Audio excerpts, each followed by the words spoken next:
Alright, so it's 13/12. It's still Monday. So, first book review is Star Wars: The Visual Dictionary, The Ultimate Guide to Characters, Aliens, and Technology from 2013. Also, happy First Contact Day. Forward by John Delancey. Now, this book is a trip.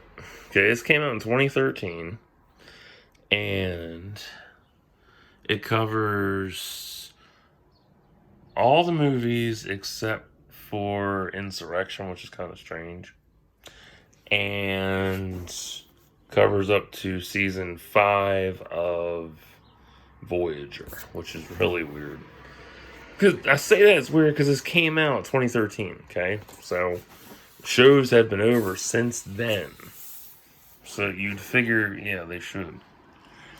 So if you've never seen a visual dictionary, obviously this is what it is.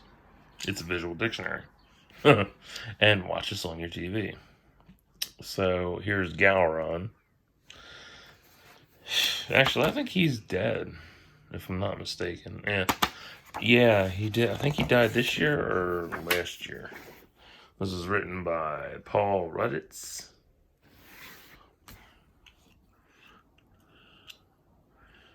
And this goes over everything Star Trek related.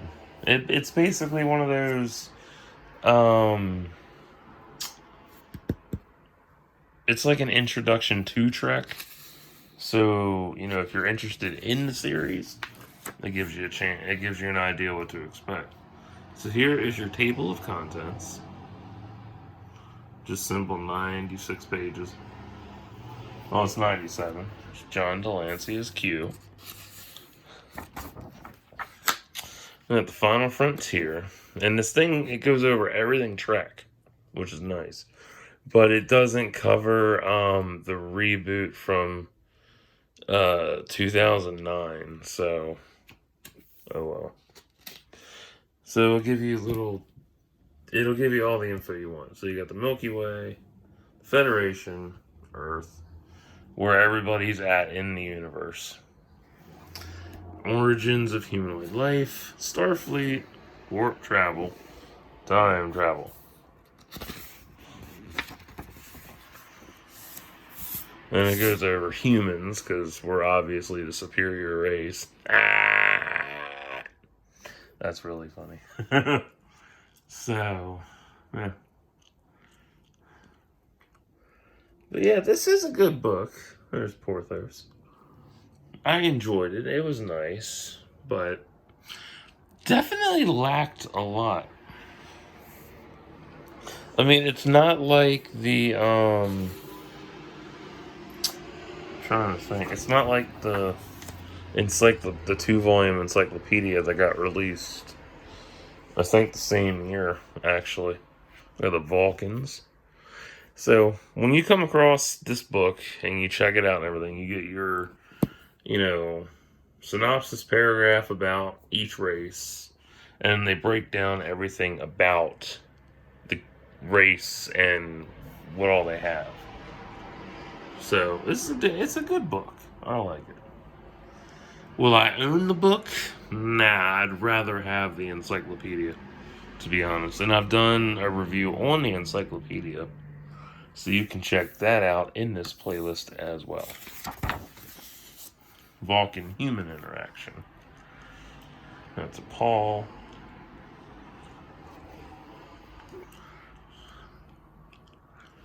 It's really good. I know I say a lot, but it really is good. Like, if you're looking for... I mean, it's a great way to introduce you to the fandom, basically. You got the Andorians. There's their rifle. Imperial Guard. The amazing Jeffrey Combs. Love him.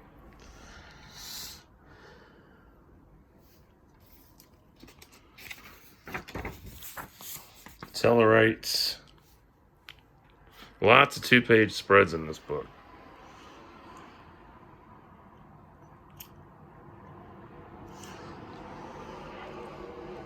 And I'm still hunting down books as well, so it's not like I'm bored or anything. And you also get the ships. So we have the Enterprise NX-1. And with this, when it comes to ships, you get the overview. You get the length, decks, crew, and launch date. Underside, starboard elevation. Shuttle pod, situation room, transporter room, the bridge, sick bay, armory, and the beautiful ship itself. I still need to re-watch Enterprise, actually. I did enjoy it. I just don't remember a lot about it. We have Captain Archer.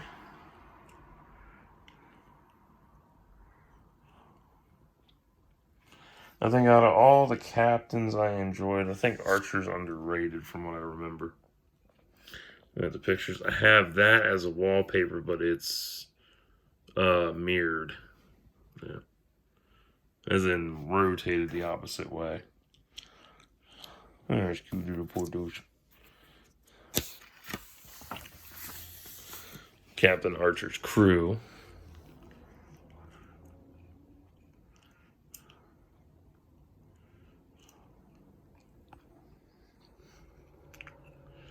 I forgot about Phlox.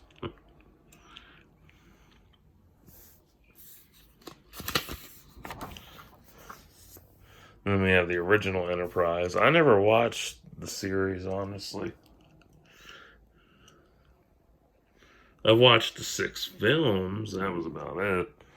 I'd care less. I mean, they're okay, but they're not like the best. And also, each ship, you get your details about it as well.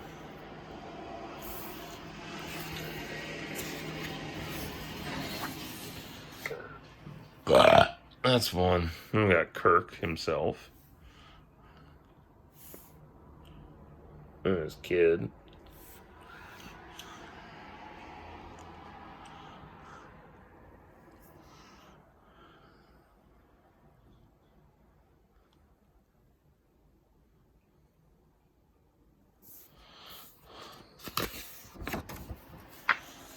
Kirk's crew. So if you're into sci-fi and you're looking for a new fandom and never heard of Trek but want to get into it, this is a good starting point for you. If you aren't too keen on Trek, then why the fuck are you watching this? Why are you watching this?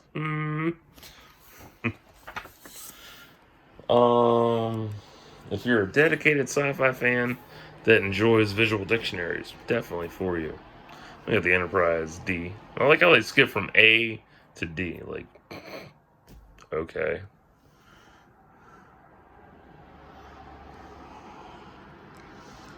I mean, out of all the ships, I actually like the Enterprise B the best. Like, that's one of my top favorites out of all of them, honestly.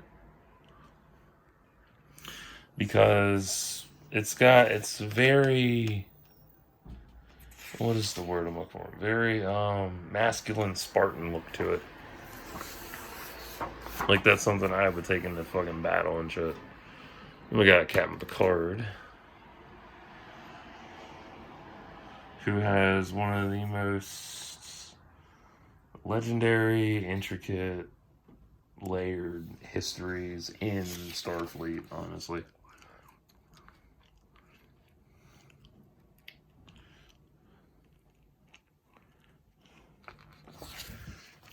And his crew.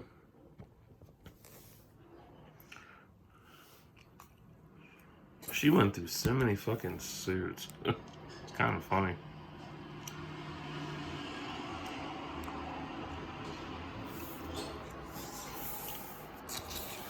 But I think out of all the characters that I've seen in Trek, Data is probably the most layered of them all. Next to Doc. We got the Betazoids. So, yeah. So if you like science fiction in any respect, you will definitely enjoy the layout of this book. Even though it's short, you'll still, and it might draw you and it might not. You never know. You got the Trill.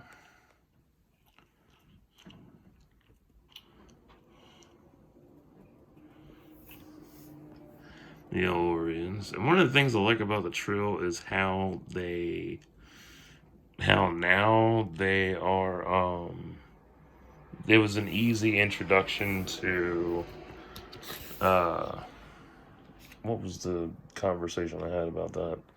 There's how they introduced, how they're all transgendered. I love that. And gender fluidity. Actually, that and gender neutrality as well. And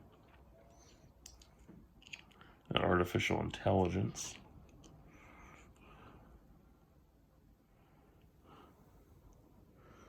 That's how I feel. That's how people look in Twitter fights.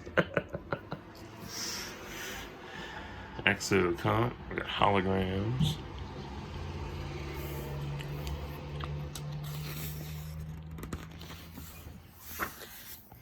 Allied species. The Booleans, the Benzites. Yeah. Non-humanoids. If you're a diehard Trek fan, I would definitely say the Ferengis. I would definitely say this book plus the 2-volume encyclopedia are a good match together, honestly. Because, I mean, there's 3 encyclopedias. There's the first black and white edition. Then there's the colorized version from '98, which included up to First Contact, Xindi, and Suliban. And then the re-released 2-volume, which includes just the movies and shows, no books or comics.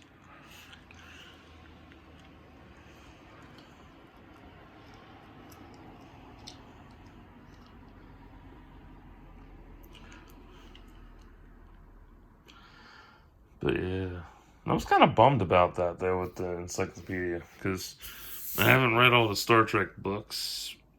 Like, I've only read maybe a few of them, or I should say listened to a few of them.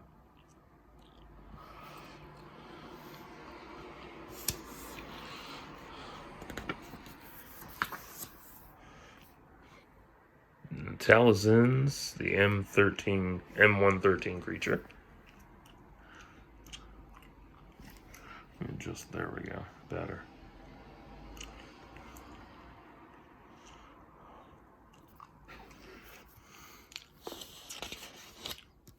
Come on. The Uridians, the Breen, and Q.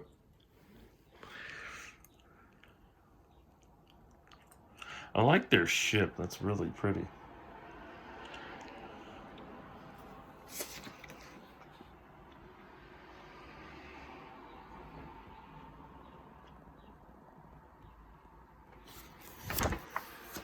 Klingon Empire. Yeah, they only cover a handful of races in this book. Honestly.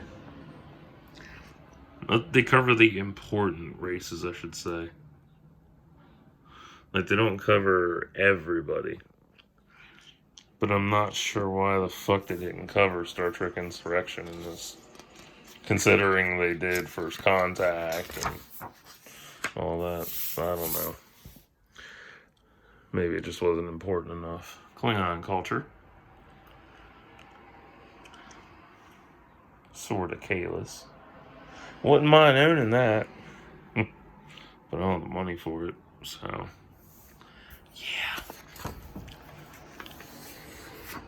Romulan Star Empire.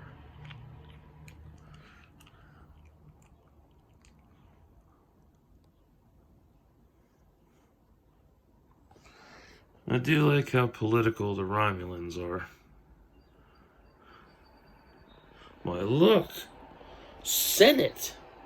That's political. Cool. That's political. What? Star Trek's political? Oh no.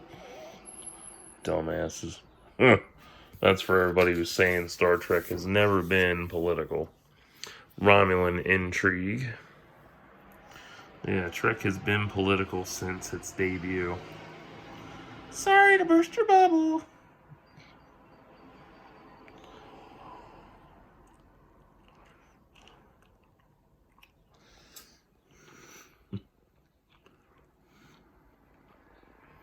The Remans.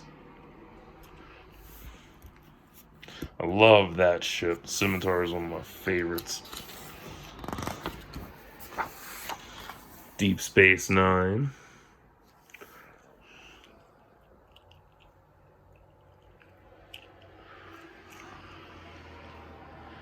Another awesome change of pace for Trek.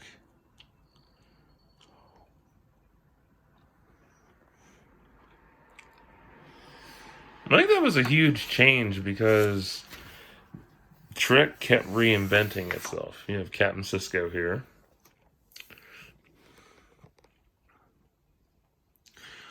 Why I say they keep reinventing themselves is because they could have stuck with the Enterprise and run with that shit, but that would have been dumb. This gives you a station, more people, and there's his crew. Yeah, it gives you a station, new crew, and, something that's stationary. It's stuck in orbit versus traveling constantly. So all the action comes to them versus them going to all the action. And the one thing I'm really happy about is, O'Brien and Worf and Quark all got more character evolution. That was something that was really nice. I got the Bajorans. It was kind of surprising, though, because looking back, they were, both of them, well, all three of them were treated, as, a one-trick pony, kind of. They had some evolution, but didn't really get the push that they needed. Whereas in DS9, they got more evolution. That's all I really remember. The Cardassians. One of my favorite races, honestly. But yeah, like, you get so much shit, and it's like, damn. Or you get a character-heavy, series or something, or franchise, like Trek and Wars, where they have so many side characters, treachery, that, the secondary characters fall through the cracks and don't get enough recognition. And another fun thing about this book is, each important person and event has its own little synopsis that breaks them down. You have the Dominion, one of my favorite parts of DS9.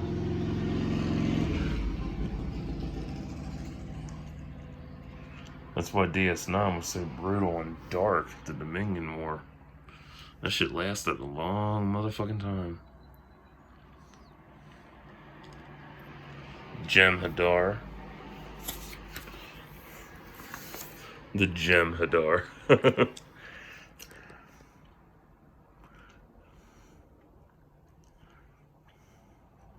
But what I really like the most about Trek, with this anyway, is you get, this is it's a basic overview of everything from the shows and movies.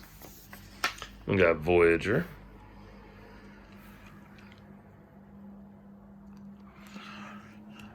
And, it brings you into a saga that, you can really choose which series you want to watch first. You can either watch it chronologically, or you can choose to watch it in machete order or whatever. Janeway, because Trek has become so popular that they have multiple sets where you can watch, the top 10 episodes of Trek, or you can watch everything Klingon, everything Borg. What was the one? Captain's Prerogative, I think. Janeway's crew. And it's amazing. Like, and then you factor in that this is 20 years later. And each, it's decades later. But each show is, over 20 years old now. Pedophile. Kidding. But their coupling would be like pedophilia. But funny, though. Anyway, so. Yeah. But you factor in how long this shit's been out at the Borg. And all these new theories have surfaced. All the new information about them has come up. And you learn a lot more. And you form a deeper appreciation for each series. And that's amazing. That's what I really love the most. Rebels and Renegades of Borg.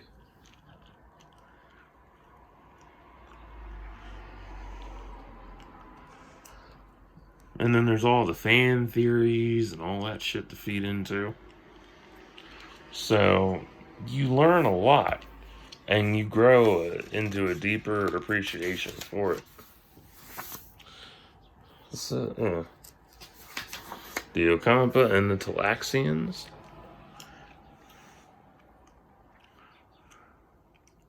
I liked Cass. She was short-lived, though.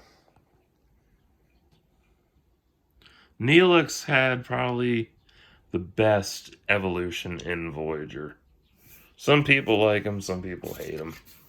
I guess it depends on how you look at it. We have the Kazon and the Vidians.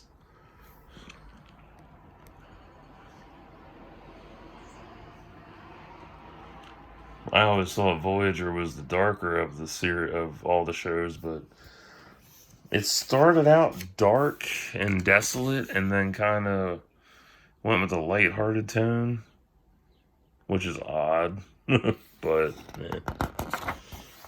that's just that. And I got the Hirogen and Species 8472. So this is the end of the book, because there ain't much left, which really sucks. I like the Hirogen. They're one of my favorites, because I like a good hunter species. And Species 8472, they deserved a lot more recognition. But I will say, for every species that's been in Trek, the Hirogen got a damn good arc in Voyager. Like, they had the longest arc. And there's the credits for DK and stuff. And the Enterprise. And the Enterprise again. And we're done. So, if you enjoy Trek, this is good for you. If not, I totally understand. If you think this book is shit, totally understand that too. If you don't, pick it up. It's super fucking cheap. Like, last time I looked it up, eBay, somebody was selling it for like $5. Under like $5 to $10. It's that cheap. And this is what comes in it. So, yeah. So if you enjoyed this, cool. If not, understandable. So I'll be back later with another one. Stay tuned.